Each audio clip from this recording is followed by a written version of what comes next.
This is The New Right, a podcast for the lost arts, reclaiming the literary holy land from the heathen. This is Dan Baltic. And this is Matt Pegas. And this is episode number 1, and we are doing this cool fucking podcast that's gonna maybe tank our careers, but we're psyched. Yeah, no, great to be here. We've been talking about Dan and I have been talking about starting a podcast for some time. We're both authors. I'm sorry, I'm probably getting ahead of ourselves. No. You are an author. You were published. You were published by Terror House.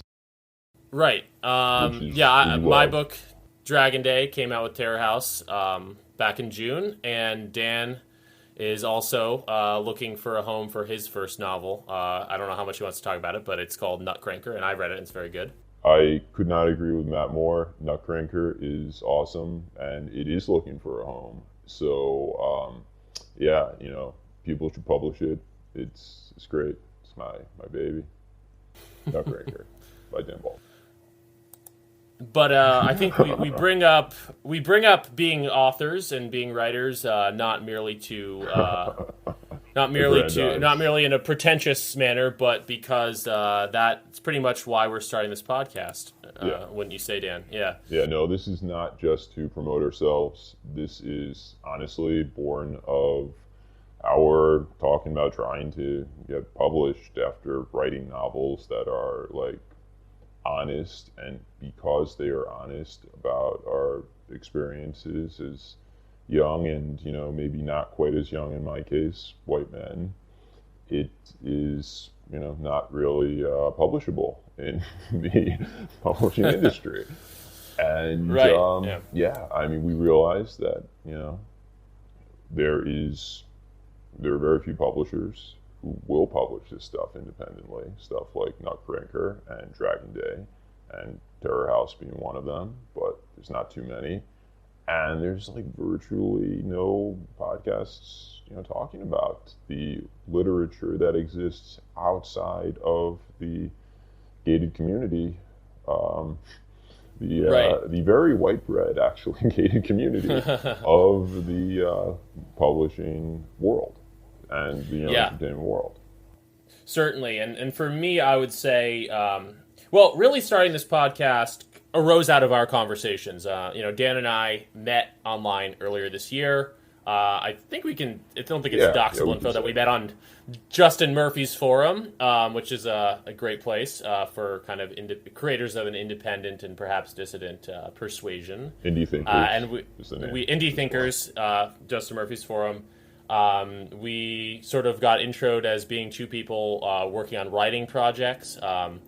Dan was, I think, just finishing up his novel at the time. This is back in like March. I was already set up to publish with Terror House, but we connected pretty quickly, just over a mutual interest in literature and publishing. And we also found, and I don't want to say too much about this, but we also found that we both work, or have worked in the past at least, on sort of the more businessy side of the entertainment industry. So we have a sort of up close and personal look at what the quote-unquote sanctioned zone for art and for literature looks like, and how the deck is stacked pretty fiercely against straight white males. And both of, again, as Dan said, both of us being of that demographic category, we found ourselves struggling to find places for our work to be published, to thrive, to be talked about. And then, as I said earlier, my book came out in June, and I was somewhat satisfied with the release, etc. But definitely, I was struck by the fact that there were very few sort of podcasts to go on and promote my work. Terror House Radio, which is the podcast for the publisher, is definitely a great outlet, and I enjoyed my interview with Nat Forney.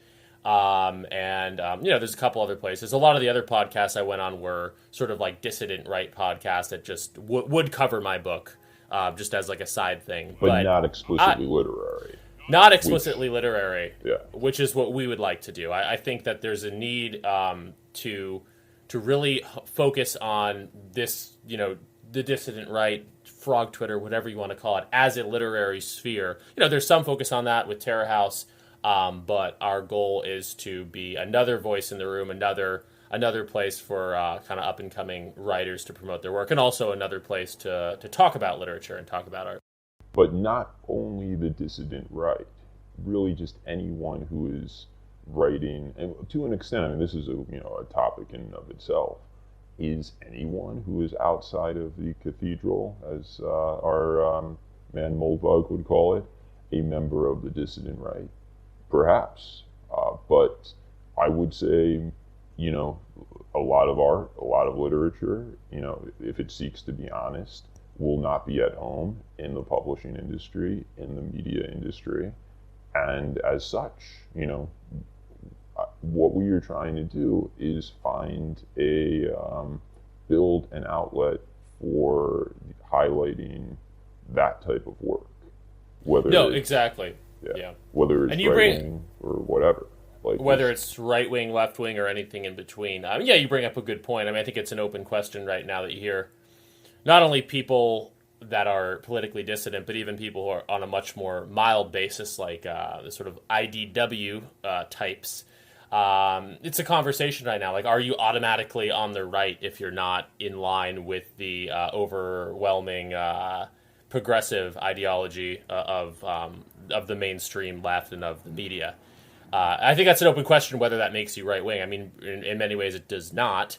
And a lot of the greatest exemplars and the most successful authors of the sort that we are talking about, Delicious Tacos coming to mind immediately, exactly, are not of the right at all and have even been described as being of the left. So I call it the dissident right because that's kind of how I got into all this. And I think to an extent, Dan, you as well, the whole quote unquote red pill sphere, yes. You get into that. It's at least aesthetically right wing, right? Yeah. But as you get further into it, you realize that a lot of people who end up here are not. They're certainly not dyed-in-the-wool Republicans, to say the least. But they're not even necessarily philosophically too far to the right. There are people all over the map, and we are New Right. We're called New Right as a podcast, but I think that we are a place of inclusion, are we not? Of different opinions, etc. We are open to everyone, even the people we hate. Right. What I was going to say is that what I think unites everyone outside of the cathedral, as it were, is we've all had our red pilling moments. We're all red pilled in some form or capacity, and that is what gives us the ability to write honestly, because if you live in the cathedral and you're blue pill, and excuse the use of these metaphors if they seem juvenile, but what does it mean to you to be red pilled? Like, how would you define that? It might be worth just unpacking this just for once and for all. Being red pilled, basically, you can be red pilled. The whole 4chan element of it was you could be red pilled on any number of topics, but interestingly, I think it basically whittles down to a view of reality that certain biological realities having to do. Okay, I don't know. Maybe we can't say you're this. right. That's what I wanted to say, though. Having to do with right. gender, having to do with dating, having to do with race. Like, it doesn't have to be like KKK hood stuff. It's just like a basic respect. Basic respect for natural hierarchies. And there's a project on the left to ignore the existence of hierarchies across sex, across gender, race, various abilities, disabled, able-bodied, what have you. On the political left, there is a movement to collapse all of these categories, or perhaps even invert them. And to me, being red-pilled means you understand that they are real. You understand that there are natural hierarchies, that you see a guy who walks into a bar and is 6'3" and like 240 pounds of muscle. that guy has certain biological advantages over like me.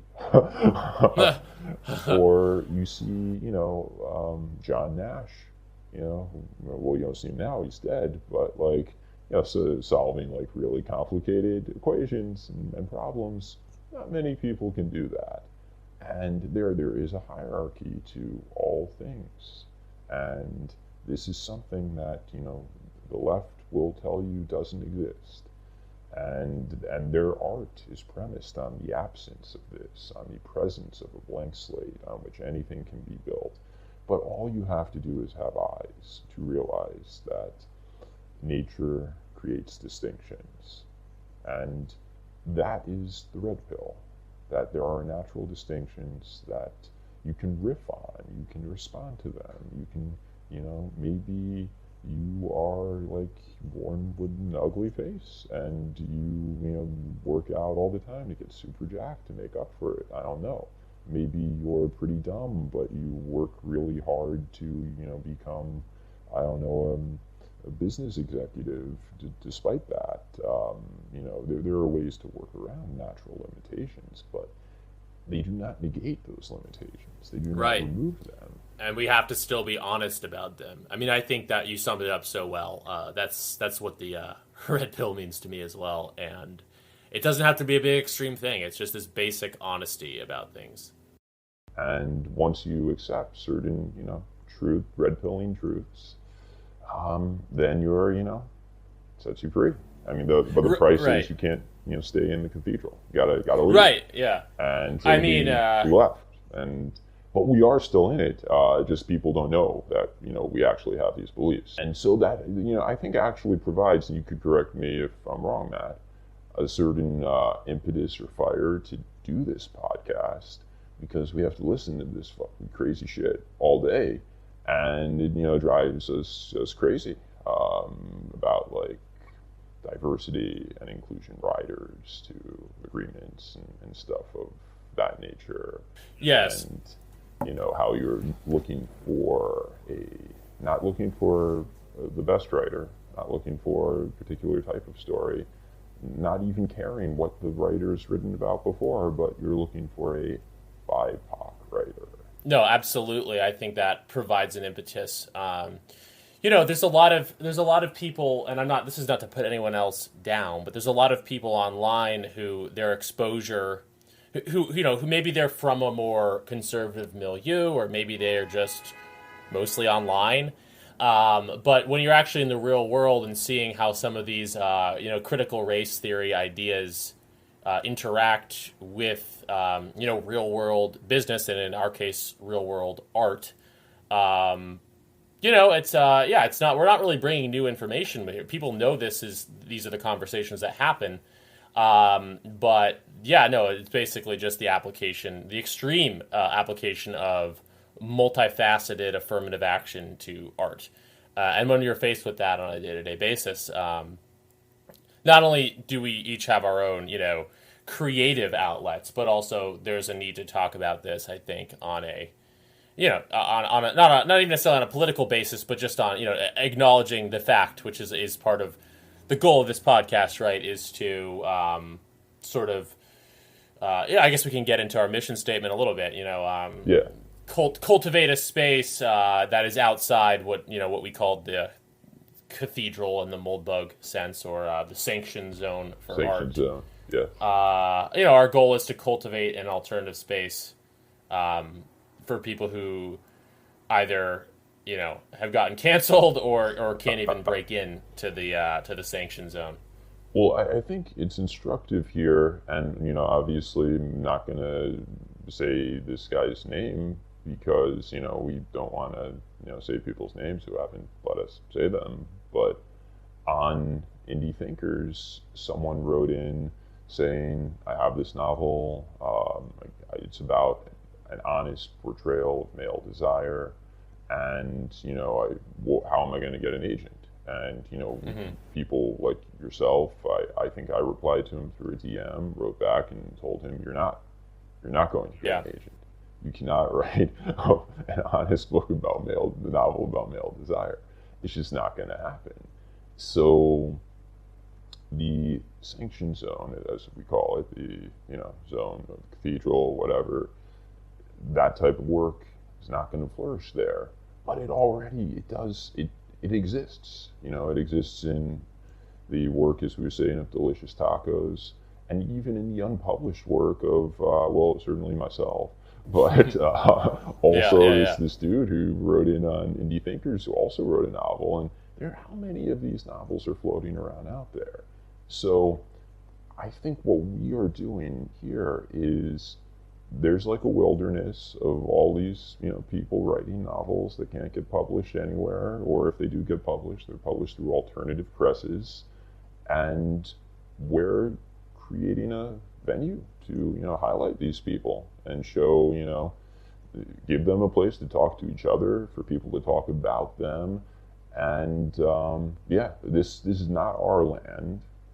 As we've talked about this metaphor before, Matt, we are Yeah. building a house on your prairie, and we just want to cultivate the land, make use of it, improve the land. We're improving the Right. land. The land being the, what for lack of a better term, would be called the Chan zone or the dissident sphere or frog Twitter perhaps. And I think that prairie home metaphor, part of the impetus, for that metaphor is basically we're not I don't we're not here to drain the creative energy from the dissident wild and like make it more socially acceptable necessarily. We're not trying to further our own careers by tapping into the energy of frog Twitter or something. As a matter of fact, this, Dan, I think you've said this.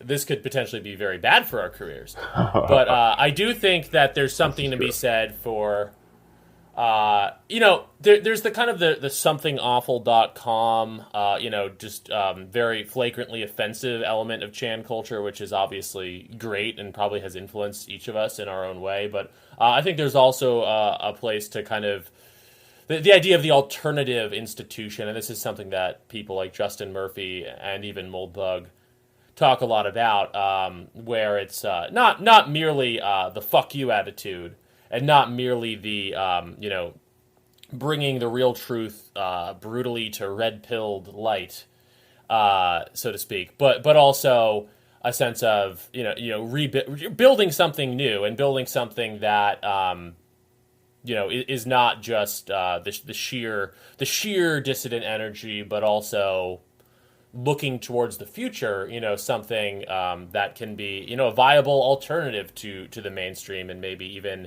outcompete it in terms of quality of art, Exactly. or outcompete it simply on the basis of being quote unquote red pilled, or having a basis more firmly rooted in the truth, because the cultural sphere as it is, and the political sphere, and the perhaps unfortunate degree to which the cultural and political sphere are married together at this particular point in time in history, is what we're looking at is something very drab and boring. And I think that a lot of people, not only on the cultural right, but a lot of people on the cultural left, would agree with that, or people who are simply apolitical, like, for example, Bret Easton Ellis, who I'm sure we'll probably be talking a lot about on this particular episode and this podcast in general.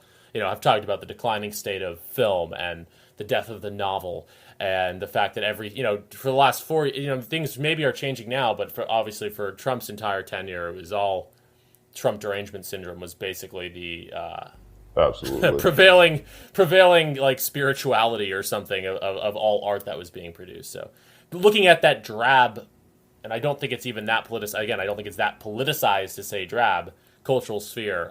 The idea of trying to create something new, and trying to take, in large part, taking this dissident frog Twitter energy and seeing what that's going to look like in the 2020s. And I think it's important to compare. They have the woke people. They have all of all their podcasts. They have all they have publishing companies. They have this. They have that. What we're seeking to do is just to create a little bit of that for us. create Exactly. the Yeah. structure that they have. I mean, they are getting so much mileage out of shit, out of terrible art, and they're getting the mileage out of it because they have institutions that pump it out. And obviously, we don't have the government on our side. We don't have the big cultural institutions on our side. But that's a process. That means you got to start small, and New Right is maybe the first step on the ladder to New Right Media, or like not us that we're going to do New Right Media. That is not a step on our ladder necessarily, but this is something that will help organize the energy. And Yeah, but build it and they will come, right? yeah, yeah. I think part of what we're saying here, and again to speak on the prairie home metaphor, I think part of what we're trying to say here, with all respect, is that you and I are not necessarily like the typical people that are kind of in this dissident sphere. Yeah. Maybe we have a little more experience with kind of the real world arts community, and maybe even just not that there's a lot of other people like this too, but like we've been shoulder to shoulder with the elite to varying degrees, and we know we have some insider knowledge, kind of like Moldbug a little bit. I mean, we're maybe not on his level, but he's another example of this. Someone who's rubbed shoulders with elites, knows how they work, knows that we're within the cathedral, so to speak. That's not everyone, within the dissident sphere. We have that knowledge of how it operates, and I think that the thought from both of us is that we can kind of put that to use and be helpful to sort of more online type creatives who are, whether for political reasons, economic reasons, whatever, sort of, outside of the cathedral. And that's where that prairie home metaphor comes in. We're not trying to be like, some guys in suits coming into some a western town and trying to wrangle up the cowboys condo. or something. What's that? Building a condo on the prairie. Yeah, We're right. not I building mean, a condo. yeah, just that makes sense. Like the metaphor, obviously, there's a reason why I'm saying that we could even be perceived that way, because that's a little bit of we're just trying to acknowledge maybe some of the optics there and say that no, like this is really supposed to be something that will benefit everyone. We're not. This isn't a money making scheme by any means. It's no. If merely, anything, we'll probably lose money if we get canceled. So right. No. This is definitely not a money making scheme. Yeah. So yeah, no, but we just want to acknowledge that, I guess, potential optic and anticipate any potential criticisms there, but mostly say that really this is we're just trying to build up the art scene is really all we're trying to do here. And again, having published my novel, not having had a lot of places to go promote it, it's it's the whole build what you want to see in the world thing. Yeah, I would have loved to have a podcast just like this to come on and do a show on Dragon you Age. want to see in the world. Exactly, Gandhi, but yeah. We No, but are I think the that change. exactly. We are the change. That can be our new podcast tagline. But no, that sums up, I think, pretty well Yeah. what our goal here is. If you want, I think we can transition into talking about our other theme for today, which is there's perhaps no author better. I mean, maybe Delicious Tacos, but up there with Delicious Tacos, few authors better exemplify the kind of writer and kind of novel, if you can even call it a novel, the kind of book that better exemplifies this kind of Chan cultured frog Twitter energy than Mike Ma. And Dan and I had never read Ma previously, but over the past few weeks we picked up his first book, Harassment Architecture, which I believe came out in 2019 originally, and maybe there's been a couple little edits of it since. And then Gothic Violence, which is a new book. It's kind of like the book of the summer, so to speak. I think it came out in like July, and we bought it pretty quickly after that. So we were new to Ma, and I think we both enjoyed the books a lot. I'll just say that I'll get right into saying I was very fascinated to learn about Mike Ma's history. I mean, I first kind of learned about him as a name. Maybe I heard Delicious Tacos reference him. Maybe I heard Bronze Age Pervert reference him. He's kind of well connected. I was fascinated and quite excited to learn about his history. So for those who don't know, Mike Ma was basically a Vine comedian back when Vine was a thing, back in like 2014, 2015. Somehow or other, perhaps through his social media clout, I don't know, became like a protege of Milo Yiannopoulos during Milo's golden age of writing for Breitbart. You can still find Mike Ma's articles on Breitbart, which is quite striking. And I don't even think and not to get into this, I don't even think Mike Ma is like that much of a pseudonym or anything. I think that's just what. Yeah, no, it's. I mean, I don't think we're doxing him to say it's. Well, fuck, I don't want to say it. No, I don't want to say it anyway, but yeah, like it's close to his name, and he was a Vine star. He wrote on Breitbart with a picture and everything, and he accompanied Milo on the Dangerous Faggot tour, I suppose. And I just found this fascinating to learn about this guy because when I first got interested in like the dissident right back in 2017, 2018. There was this amazing electrical energy that I think in large part came from it was seeming to break into the mainstream with Breitbart, with Milo, with what is now called disparagingly, but what is now called the alt-right. And it's kind of fascinating that Mike Ma, he's like pretty good looking. He's about my age kid who is like involved in like the most mainstream facing face of, the dissident right, of the frogs, whatever you want to call it. And, that obviously that lightning in a bottle sense with Trump's victory and all that passed away and sort of dried up. But in the meantime, Mike Ma went from that to now being a deeply respected figure on like the more esoteric, more I would say more extreme, but I don't even want to put it that way. Just more esoteric and underground element of Frog Twitter. Being a friend of Baps and a friend of Delicious Tacos and publishing these rather striking books. So I just found that heartening because in some ways I feel like Ma he's like almost like what when like the mainstream talks about like the alt right, like at this point. I think they feel that they've kind of defeated it. But I remember back in 2017, 2018, the fear was like, oh my God, what if there's like this group of like 20-something, like blonde, decent-looking kids, who look like bullies from 80s movies, who are like well-versed in the culture, but they also have like this American Psycho side. And like they're just going to like take over the world and make Donald Trump dictator. I feel like let's be honest, the reality of the dissident right is a lot more homebound and autistic than that most of the time, just being honest. But there are certain examples of people who really do exemplify that strongest possible image, I suppose, of what like a dissident right kid would be.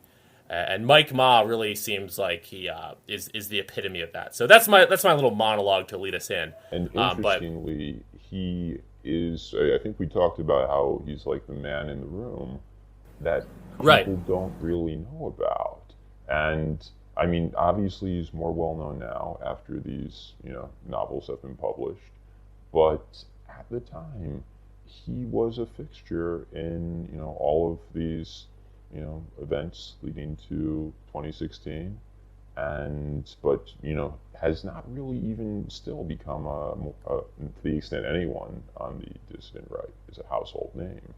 He has is just now kind of emerging to people's attention, and this is like it's very interesting how also someone who is as kind of charismatic, blonde, what have you, has managed to like kind of slide under the radar. But like here we are, and I think the dissident right, the online cultural sphere or whatever is having a Ma moment, as it were. Definitely. Yeah, it's hard to say how much he slid under the radar because he has this Ted Kaczynski vibe he cultivates where he likes to be off the radar. But no, yeah, that's another good part of what I was trying to say is like he for a movement that has been so much online that extent to to which Mike Ma was actually in rooms with people and making connections is fascinating. One of the funny things you sent me in the lead up to this conversation was I'm surprised it's not slightly more viral, at least with Ma fans, but Laura Loomer just sexualizing Mike Ma. We'll have to link to it in the description on this podcast. But yeah, another claim to fame, I guess, along with going on tour with Milo, is getting like almost like racially sexualized by Laura Loomer. But who also racially sexualized herself with right? Her, yeah, it's big, Ashkenazi tits, IQ and tits, yeah. and IQ, yes. That's, right, that's of course.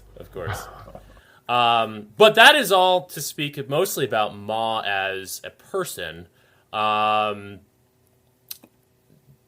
obviously, both these books, Harassment Architecture and Gothic Violence, Ma is definitely one of these writers who, the personality and the presence are a big part of the work, big part of the literature. But yeah, it was interesting to read both books back to back.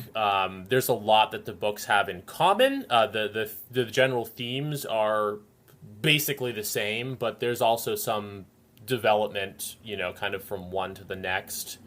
I don't know. Did you have some thoughts on sort of the evolution of Ma between Harassment Architecture and Gothic Violence? So yeah, I definitely did, but I think before we get to the evolution from one to the other, maybe we highlight what we liked about Harassment Architecture and indeed about Gothic Violence as well. Where it's really delivering the type of art that we don't have right now. Right. And the moment that stood out to me in Harassment Architecture is it should go without saying, or maybe it shouldn't go without saying, but Mike Ma is writing from the perspective of a straight white guy who, it's hard to tell what is satire, what is not satire, but let's just say he's not woke. And so he is in one part of Harassment Architecture online behind some AOC girl with some indie band t-shirt, and he notices the t-shirt and he's like, oh, we could like each other, and she's hot and I might want to bang her, and I'm good looking too, maybe she would find me charming. But then he remembers that if she knew his political views, she would hate him. And he, in I think a moment of some honesty, because he puts up a very hard front, he said that he wouldn't, he doesn't automatically hate her, but he knows that she will automatically hate him, which makes him feel obligated to automatically hate her. And that really crystallized for me actually a feeling that I have had as well, because if you are raised in on the coasts among the liberal elites or what have you, you will be friends with people who, if they knew your political beliefs, would just feel visceral disgust, and you don't necessarily feel visceral disgust for them because they're part of the hegemonic narrative. So we are confronted with something we hate every day, and so we've just grown inured to it. It's oh, of course you have ridiculous, shitty beliefs, and so we don't naturally hate the AOC girl, but they naturally, at least in Ma's estimation, and I think he's probably right there, naturally do hate you. And so in that moment, that's kind of and throughout Harassment Architecture, there are times and Gothic Violence, where he kind of drills down into what based straight white men are thinking these days. I think so. Yeah. No, we talked about this section previously. I'm kind of almost having some new thoughts on it now, and I think that really gets to the heart of the conundrum that is Mike Ma. I mean, These books, there's plenty in here to shock the average reader. There's some sections where he sounds quite a lot like Patrick Bateman in American Psycho, describing thoughts of violence and violence against women. There's a whole theme of accelerationism, which we'll get into, and about, basically, immanentizing the end of society through random and sometimes quite hilarious actions of destruction. Obviously, there's a lot of overtly dark and even violent and politically extreme elements of harassment architecture and Gothic violence, both. But the overwhelming, and this is, I think, is also at the heart of my fascination with Ma, the overwhelming impression I get watching such things as his Vine reel from 2015, which is available online, listening to the Spotify playlist he has made, which is called the Mike Ma Mega Playlist, and I these are a lot of songs on it are also near and dear to my heart. It's basically this long indie rock playlist he's put together. And the music is relevant to the section we're talking about, too, from harassment architecture with the girl in the Crystal Castle shirt, because he talks about how it's not just her, but also the bands that they both love, have these politics.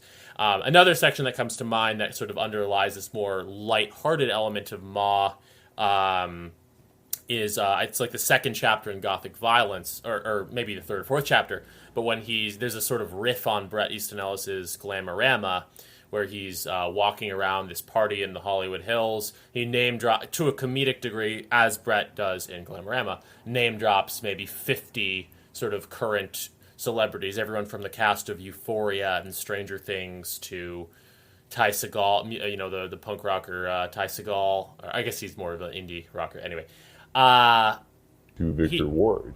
And he also, there's even an explicit homage to Glamorama, name dropping the main character in that, Victor Ward, as if he's any other celebrity. But anyway, I say all this because the fascinating thing about him is he has this overtly, someone he would say, hateful book, but he seems like an affable guy, and he's a guy that I can relate to. He's about my age. We listen to the same music.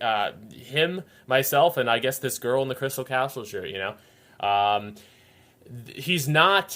He wants to revolt against the modern world, right, in an extreme degree. But at the same time, like he's kind of just. He seems like a nice guy. Is kind of what I'm trying to say, and he's invested in all these things. Yeah, there's that dichotomy, and what he's saying is. Yes, it's that maybe he could have some semblance of a satisfying life, just being a normal millennial guy and kind of shoving the red-pilled truths aside. But what he's saying is you shouldn't go down that easy. These inner misgivings, these inner deep misgivings you have about modernity. Yes, it would be probably easier to. Just kind of shove those to the side, but I mean, Ma himself, what he exemplifies in his writing and his work is taking those misgivings and leaning into them, rather than leaning away from them, leaning into them and exploring, even such things that BAP explores as well, like to what degree is our food supply poisoning in us, to should the modern world just be totally destroyed? It's like he's a normal guy, but he leans into that element, and I feel like these books, I don't know Mike Ma, but I've seen his videos. I feel like if you know him in real life, he's probably a pretty normal dude, but he has these books that are the sort of catalog of these dark thoughts of his, which that might be a good segue, because you had some maybe some nuanced takes on the idea of these books as a catalog for dark thoughts, right? Well, I would say the books kind of combine. There are those takes that I love of like being a kind of very based white guy and living in a liberal world, and then there's this accelerationist eco-fascist narrative, which is something we'll get into in a little bit, and that's very interesting too.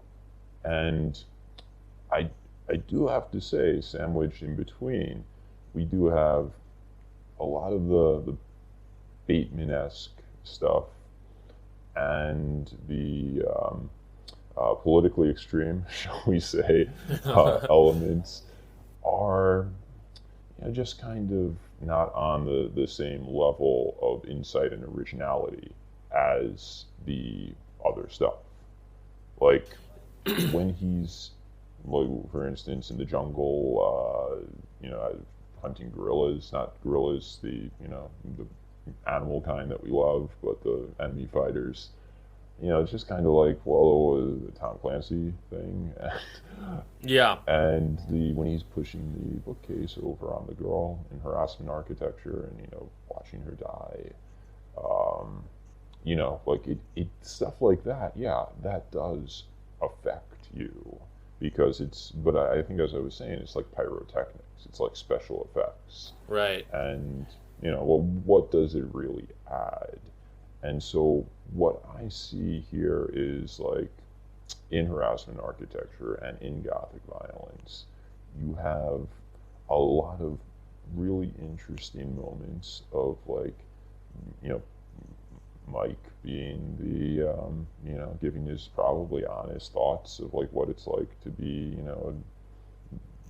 dude in the modern world, liberal world, the cathedral, and this kind of narrative, which Gothic violence builds the narrative, and it creates a narrative structure of surfer jihadists who are trying to accelerate the collapse of society, and that's the kind of meat, in my opinion, of what he has here.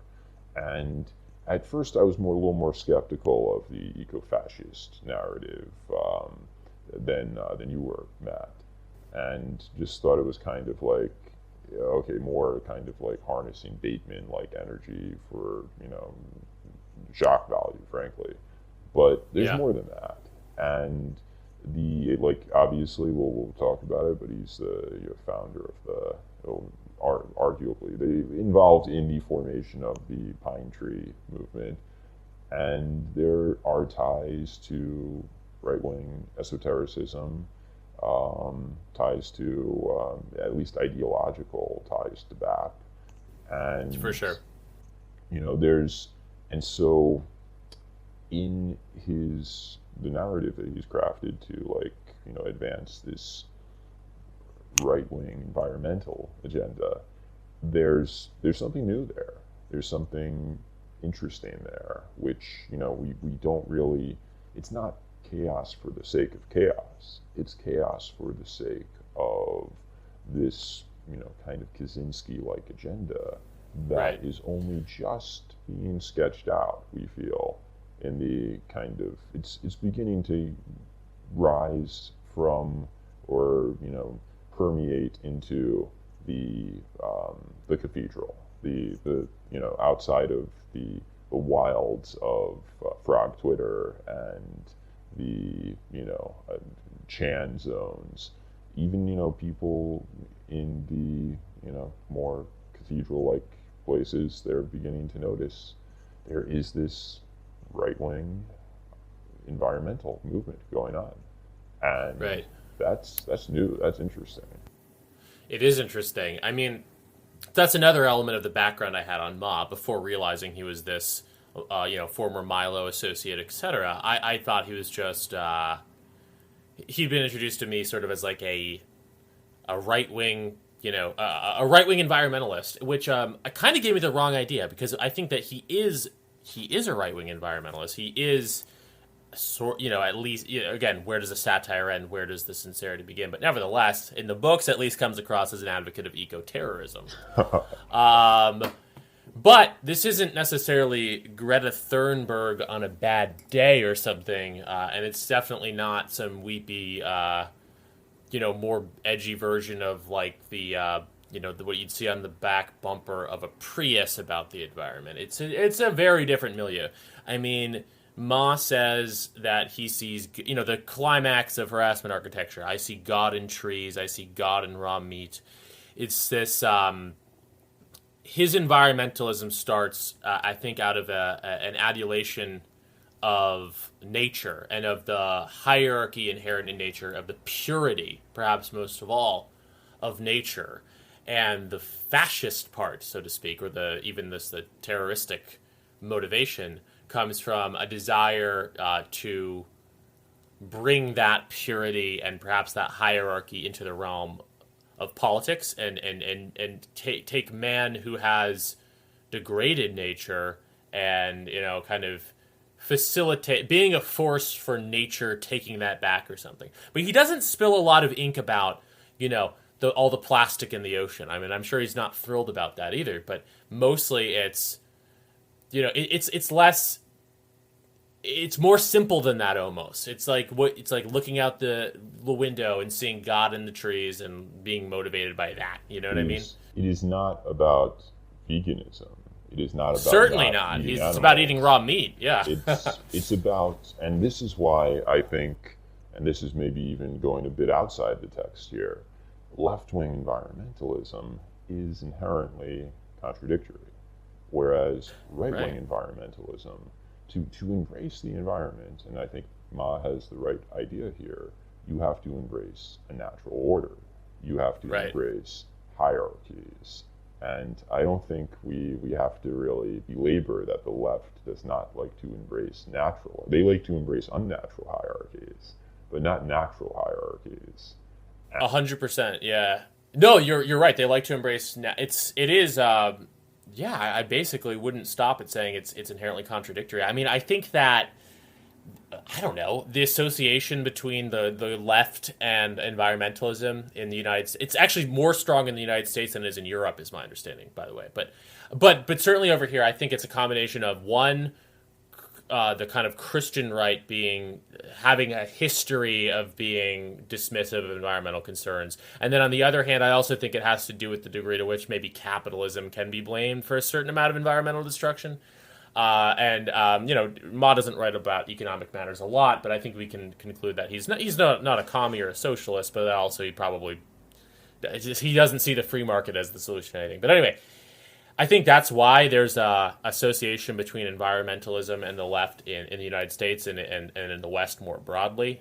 But yeah, I think when you get right down to the root of it, of really taking environmentalism seriously, not just having it as another set of concerns like, oh, we have to be nice to minorities, and nature is just another minority. Like, I think that sums up the typical liberal attitude towards the environment. It's something much more radical. It's that we have to return to hierarchies. We have to return to codes, and we've been living outside of these codes for too long, and it's made us sick. That's basically it. And that's classic new right, not new right like our podcast, but that's classic like a new right, like the French new right, and like the Evolian right, etc. Even history and fascism. Like that's it. It's a well precedented point of view. And Ma doesn't spill a lot of ink. These books are not.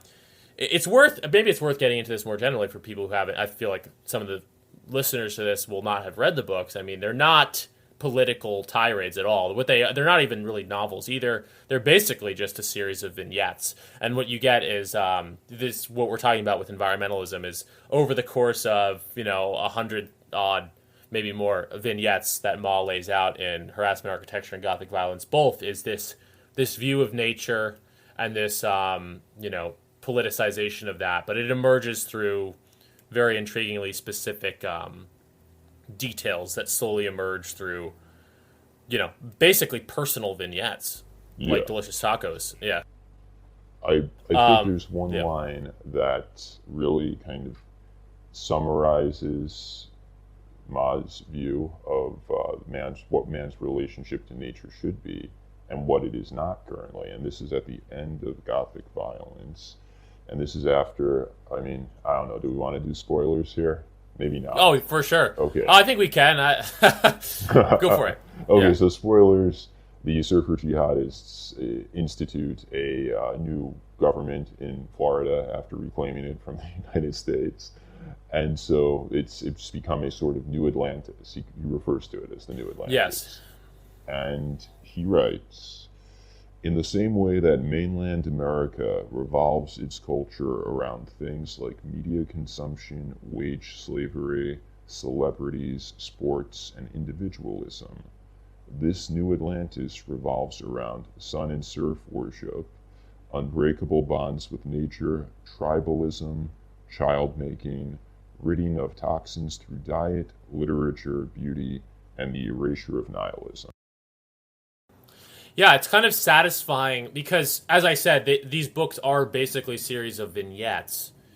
But I was somewhat satisfied, I would say, at the end of Gothic Violence. He kind of brought it all together and gave a more clear view of the type of society he would want to live in, I guess. And you see that environmental element there, that hierarchical element that we discussed. But it's also interesting because, and I don't want to be reductive here, but I think that harassment architecture and most of Gothic Violence could be described as works advocating or at least playing with the idea of accelerationism, which we also talked about, basically that this world, like the Jack Donovan quote, which Ma brings up in one of his footnotes, this world the modern world is a drunk that just hasn't quite fallen over, and we just need to push him over the edge. That's kind of what Ma, view, what Ma comes back to. Nick Land and a couple of other theorists. There's even maybe even further back history than that, But Ma, he illustrates it in a colorful way. He talks about smashing the windows of every car at the car dealer. He talks about all these little ways that you can create chaos every day. I mean, that's one of my favorite. It's perhaps dangerous, but it's one of my one of the most memorable elements of these books for me is the degree to which Ma can pinpoint these little ways. Like there's even a couple of like satirical posters in the back of Harassment Architecture that say things like. Become chaos, become the butterfly effect, carry a Sharpie across town, and cross out, everything written in Spanish, and we can have Rome again if you break enough BMW windows. That's a recurring theme for Ma that I enjoyed. And that is his packaging. That is his, ability to market this, which is something we've talked about, how, it's part of his appeal. It's not just the literature. It's not just the novel. It's it's him, it's his his persona, his the artwork that it comes packaged in, and it really perfectly encapsulated in those ads at the end of Harassment Architecture. Yeah, it's kind of it reminds me of the aesthetic of like $1 Million Extreme a little bit, where it's like this. Yes, absolutely. Yeah, well edited, very up to the present in terms of like meme culture. But very aesthetically pleasing, but with a very subversive edge type packaging. Like what if Sam Hyde wrote a novel? Maybe. They did actually. By the way, we should maybe talk about it on a future show. It's called. Talk about that. You know what it's called? It's called How to Bomb the U.S. Government. I want to buy this book. Yeah. Oh wow. We'll do a show on it. I mean, I'm going to probably pick it up from Amazon. But very similar aesthetic. Sam Hyde is another example of someone who, he's a dissident right figure, but he was like impressively close to power.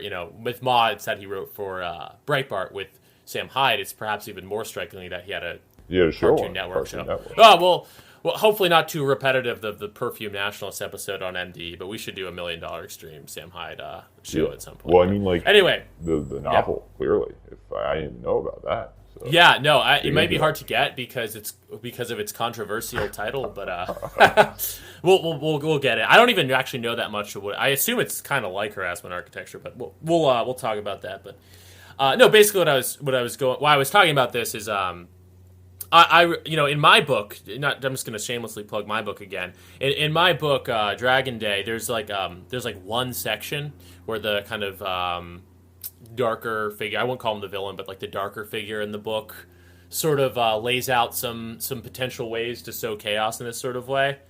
In terms of like, just committing horrific act. Like if it's what you want, you just got to follow your will and like just do this chaotic shit. And I had that for like 3 pages. Like, wow, my book has some edge. But Ma has basically the whole book, or 2 books now, laying that out. But I want to say, even though as much as I enjoyed that, and the sections about surfers beating up people for littering on the beach and stuff, as much as I enjoy those sections, it's kind of interesting how Gothic Violence finally takes the next step. So it's like, so much of Ma is this world is evil, and we need to bring an end to it through accelerationism. so much of both books is about that. But then by the end of Gothic Violence, it does have a narratively satisfying thing where it's like, and we did it in Florida. You know what I mean? Yeah. And it brings it to an interesting close. And there's, I would say a surprisingly cogent sort of manifesto at the end. And also, I found it surprisingly trad, so to speak. Because we talked previously about how like there's a tension between the trad, quote unquote, trad types and the quote unquote accelerationist types. But with Ma, you actually see in some of his description of the life they lead as a society in Florida, he actually references the Amish a couple of times. So you can see that maybe for him that tension's a little bit, it's the traditionalism on the other side of the collapse. Yeah, accelerating into trad. And in that, you could see that paralleled, I think, in his novels. Harassment Architecture being, I would say, a bit harder edged than Gothic Violence. He's not, but then, we get into Gothic Violence, and, he does have that chapter on how birth control makes women unfeminine, and that is, could of course be interpreted as hatred for women, but it could also be interpreted, and he does make clear that he appreciates femininity and motherhood, and he wants to, embrace that and have, presumably, have a society where, a more traditional society.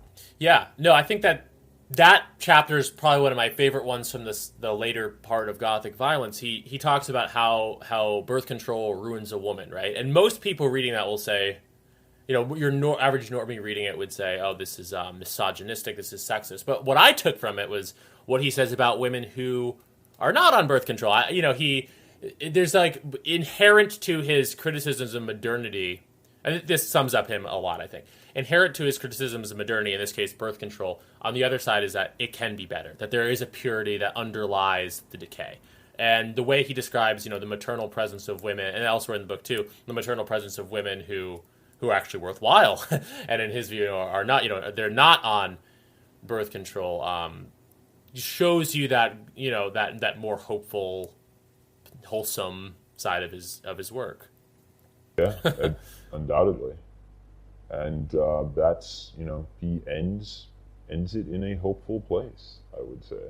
Gothic. Yeah, he does. He ends it in a hopeful place. I mean, he doesn't end it in a place where there's...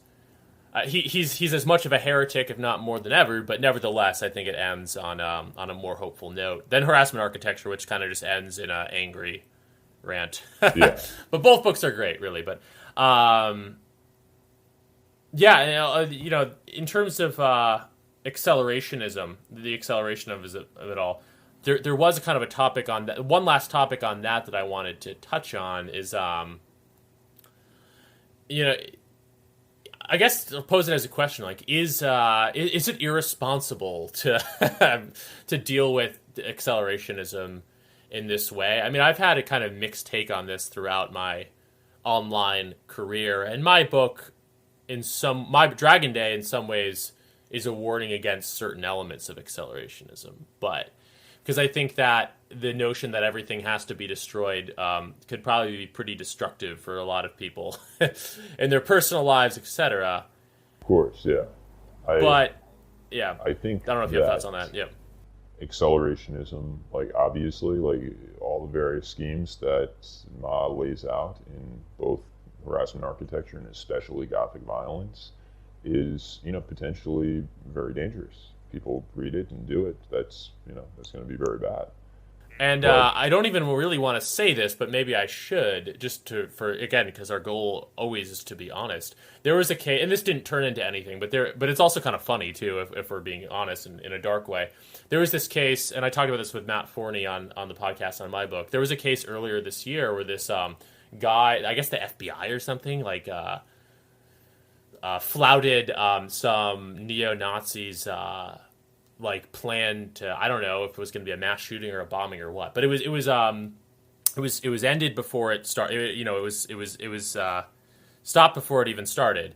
But this guy, he had a copy of Revolt Against the Modern World, and he had Architecture.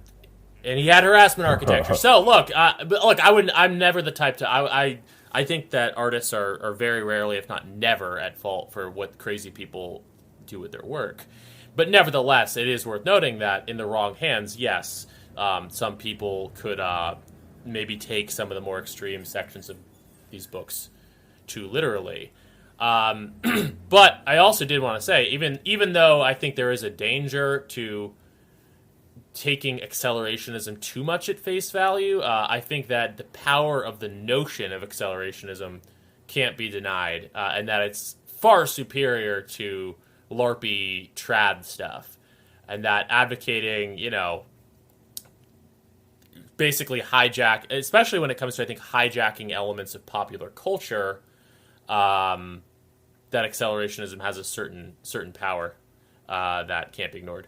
I agree with that, and also just bringing this back to it being an art podcast, essentially literature podcast.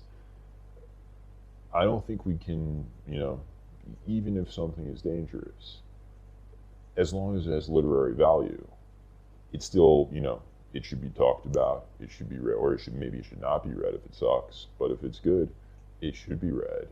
And I think we do have to weigh the literary value versus the potentially socially irresponsible consequences of producing certain works. And well, we're certainly on the same page there. Yeah.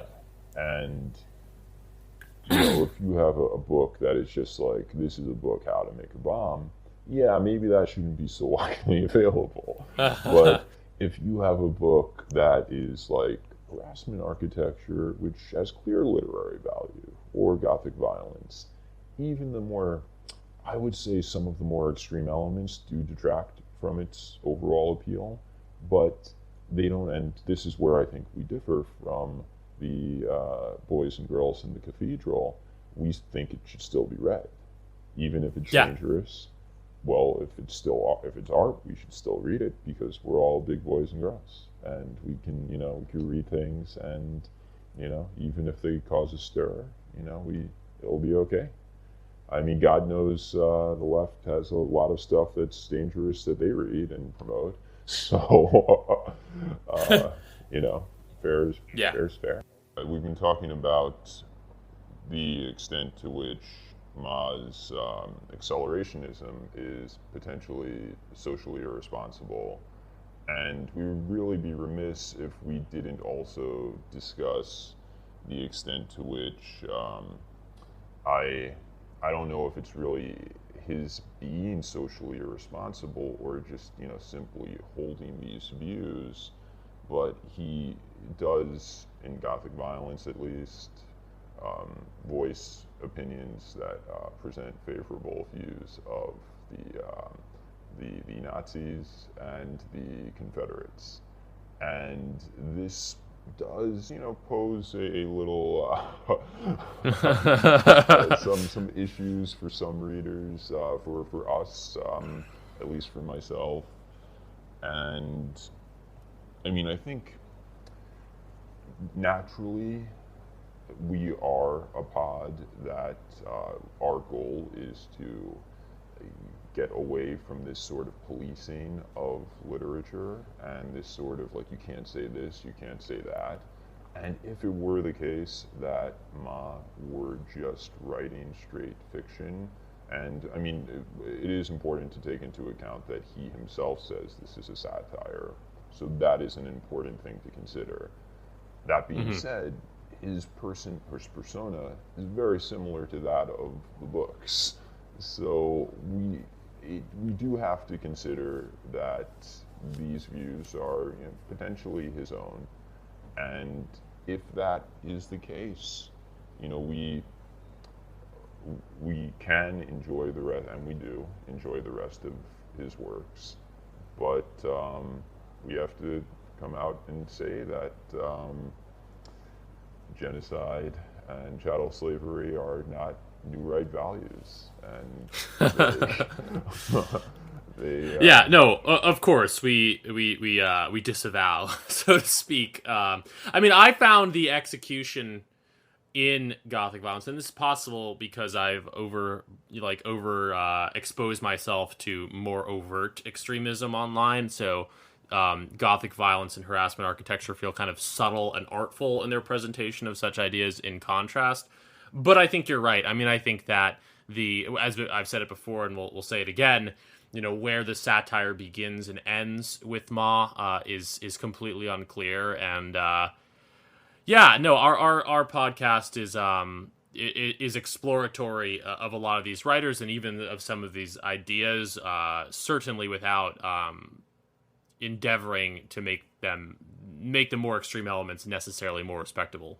Definitely. I just wanted to also add that, like, I think that accelerationism can be dangerous when taken too much at face value. The whole idea of, not so much using the, put it this way, I think that accelerationism, when taken too much at face value in terms of like going out and killing somebody, obviously that it gets sketchy, and that's not a good path for anyone because you're just going to get arrested, not even to touch on moral matters.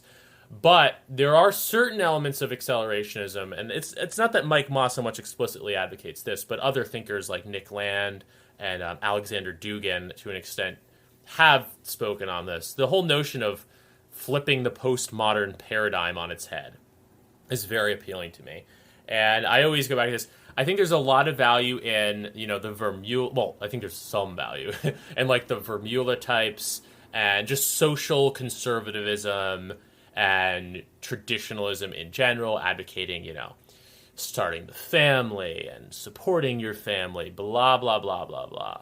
And political integralism. All of that has its place. But I have to say, if we look at the most interesting stuff that's happened politically for the past decade, none of it is of a socially conservative, per se, nature so much. No one's out. It's not like not even to just like take a typical alt-right whipping boy, but none of it's like what Ben Shapiro would advocate. None of it's even what like Rod Dreher would advocate.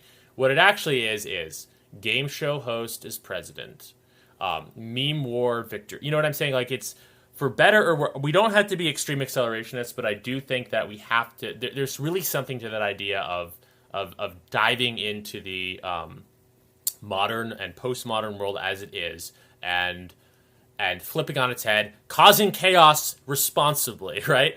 I think that's my, I guess, quote unquote, well-adjusted take from people like Ma, is that, basically we need to, and also like that $1 million extreme aesthetic we're talking about, like taking the postmodern world as it is and using it against itself where possible. And I think that also interacts with what we do, because both you and I, we're not really trad types, to say the least. We're in the belly of the beast. We're in the belly of the beast, and our goal here is to interact with popular culture as it is, find out what's redeemable in it, and find out also, use what is execrable in it against itself.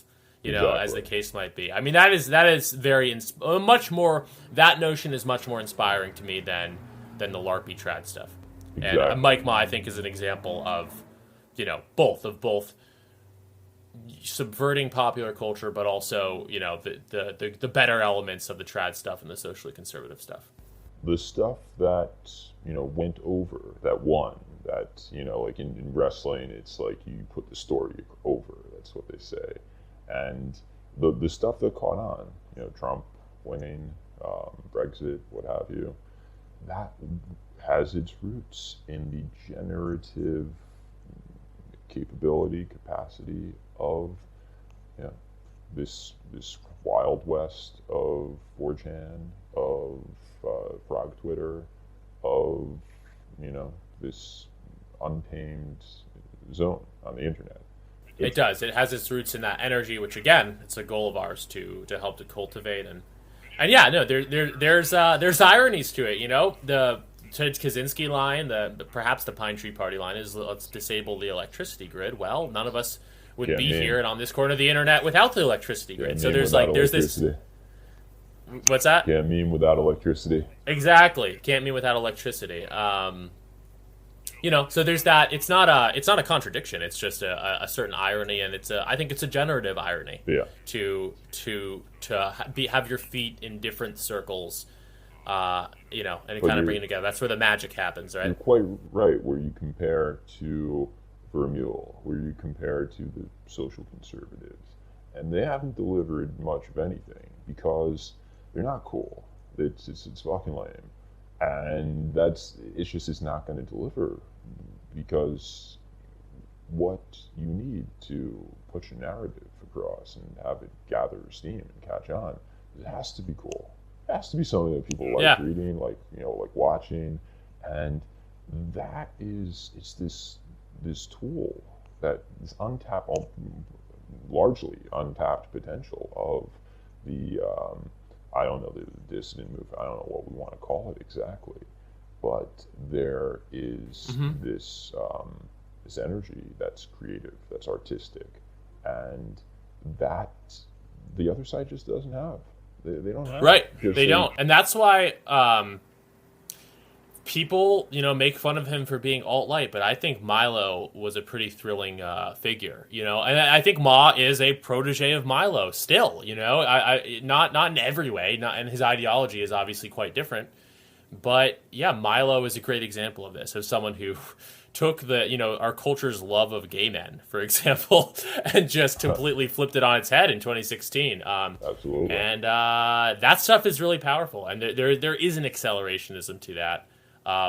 But it's also extremely effective and extremely exciting, and something that I, as a consumer of culture, both enjoy, watching, but also enjoy kind of being inspired by. Another interesting thing in Mike Ma that I found was the sort of intriguing spiritual/religious elements. And I tweeted something about this that Ma actually retweeted, and I got a bunch of likes. Oh yeah. I don't know if this is so much something you're interested in, but do you kind of? I kind of got the rumblings, especially in Gothic violence, and there's a section where he sort of name drops the title, the title Gothic violence, where he reflects on the sort of spiritual paths that we have open to us, and he says, this is the inevitable path of certain men, not occultism, but the rituals of it, not darkness, but a closeness to it. And I found that section really intriguing. I'd also recently read, I frequently check back on the Wikipedia page of Bronze Age Pervert to see what the official narrative on BAP is. And I guess some scholar or other made some point that if ever a religion were to rise out of the ashes of the alt-right, BAP would perhaps be seen as one of its progenitors. And not to get onto weird esoteric topics per se, but I did find myself thinking about that reading Ma. Is this, what are the rumblings here of this spiritual religious awakening rising out of the ashes of the dissident right? I mean, the reason I find it intriguing is because in other sections, Ma basically calls himself a Christian, and certainly he seems monotheistic. And then you have Bap, who he's got a very pagan aesthetic, but in other ways, his energy is very solar and almost monotheistic as well. So I don't know if you have thoughts on this. I don't even know if I'll put this in the recorded version. I just couldn't help, and it corresponds a little bit with the accelerationist stuff. There's this element of Ma, and you get a little bit in BAP too, but where it's an embrace of a closeness to darkness and as he says, the rituals of the occult without being the actual cult, but will still be grounding in this right hand path, monotheistic traditionalism. Yeah. I think we don't have to riff on this log. I think all I'm describing here is the sort of more spiritual religious dimension of that accelerationist to trad dichotomy. But I definitely find it interesting. I mean, I don't think it'd necessarily be good if there was some weird religious movement that came out of Twitter, but at the same time, it's definitely an intriguing thought, and I can't help but think, because, as we said, the Vermeulas, the trad caths of the world, don't seem so effective about getting their ideas across. Is this combination of I a think certain so. accelerationist logic with I the mean, he ethical monotheism. Yeah, BAP has already succeeded in this regard.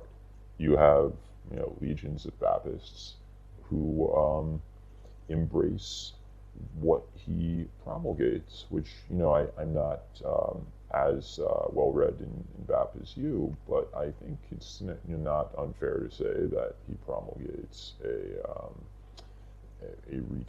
red pilling, as it were, a return to natural hierarchies, natural traditions, and that is the sun and steel. That is the religion. That is a religious. It is a religious act, according to BAP, according it to is. Ma, I would say, to embrace nature, to embrace natural hierarchy, Yeah, and and you the can see that subtlety in of the that. message, what makes them different from some dork. And there's a meme going around recently where it's like, I won't even get into the weeds of it, but like where it's like a Chad meme lifting weights, and it's like, I learned to go to church and not eat fast food, and like, it's like, yes, that's important, but the subtlety in the message of someone like Bap and someone like Ma is that you need to do that, but you also need to be acquainted, and this is in the last chapter of Bronze Age Mindset laid out too. You have to be acquainted with the underworld, with the disgustingness and the filthiness of this world and of the modern world, and a close acquaintance of that without giving into it, without being a Satanist and without being an occultist, is the other piece of the puzzle that you need in order in order for your politics not just to be self-help. And I don't think it's a fully articulated thought yet, but I think that BAP and Ma are like on the case of articulating what that could mean. And as someone who's of an artistic temperament and also someone who's of a religious temperament, I'm very intrigued to see how this evolves. Yeah, yeah. I would say the question of, is Ma a Christian? Is BAP a Christian? Is, you know, it's not even exactly the right question.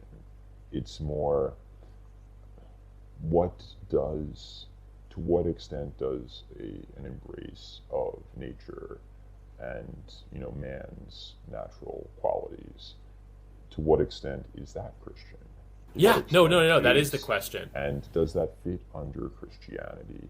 And I think, I don't know as much about that. We've read a bit of Ma now, and I think they're, to an extent agnostic about, whether, I mean, obviously there's the cultural signifiers of, being a Christian and wanting to preserve that cultural heritage. But I think Ma's, I don't want to put words in his mouth, but Ma's religion is a worship of man's capacities, not unembellished capacities, natural capacities. And to the extent that can coexist with monotheism, that's great. To the extent it, and also this actually, I'm thinking of this right now, at the end of Gothic violence, there is a moment where he gets very psychedelic, where he starts talking about the oneness of things and how everything has, and this is good, everything has been alive forever. And I don't think we've discussed this ourselves, but No, but it's great stuff. Yeah. But I don't know if you've ever taken psychedelics, but I have, and the oneness of things, and that's something like, after a trip, you're just like, yes, and living forever. It's the sense that nothing ever dies, and it's clear to me that Ma, had some type of psychedelic motivation while he was writing that. Oh, I think so. I'll just say, because I don't mind getting more personal, I've never taken psychedelics just due to fear of how it interact with, I guess, anxiety or my own neurosis. But I think that people do have very worthwhile experiences on it. It sounds like you have.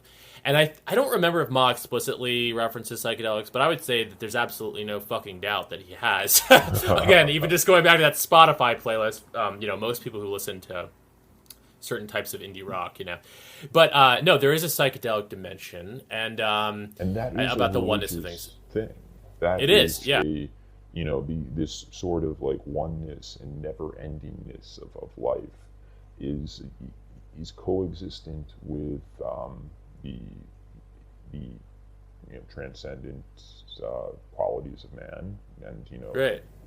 each man born is going to have those same qualities throughout history, Yeah. because of genetics, of what have you, and that too is there's a certain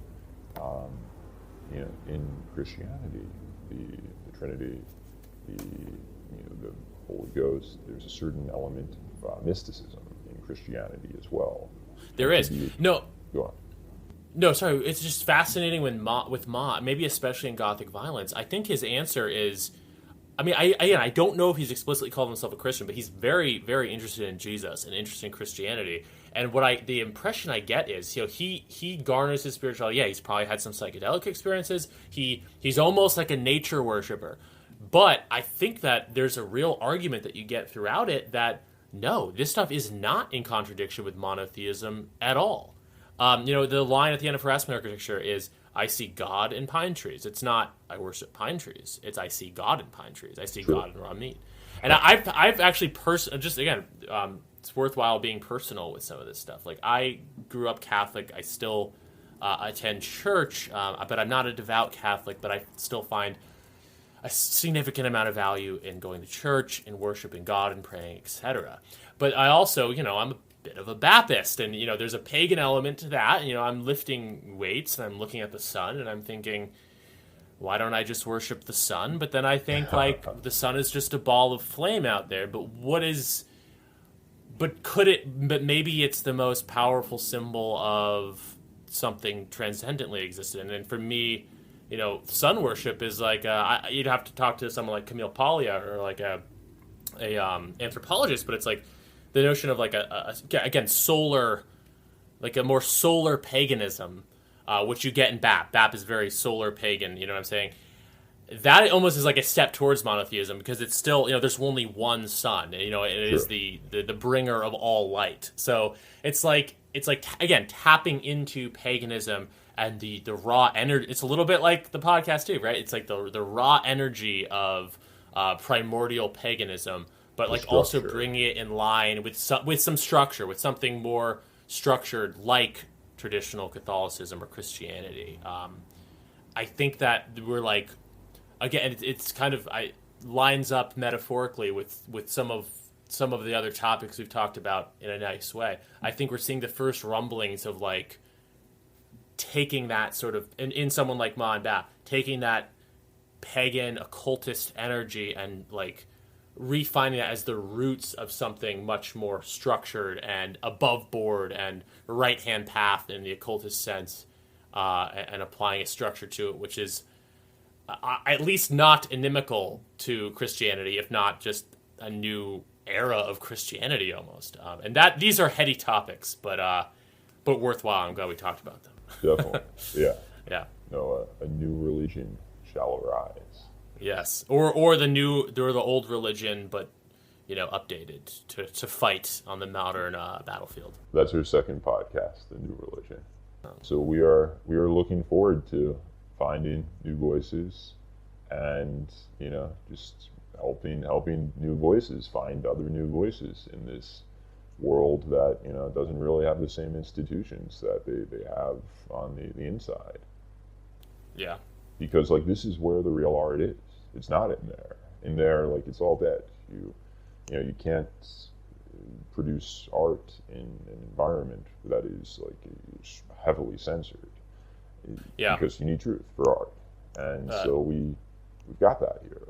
We have all the natural resources. Yep, the creative energy has dried up for the mainstream, and I think our goal is to be a conduit, a canal for this energy, and to help to bring it into this new decade, the 2020s, and see where it goes from there. But I think that's a pretty good wrap up to our first episode.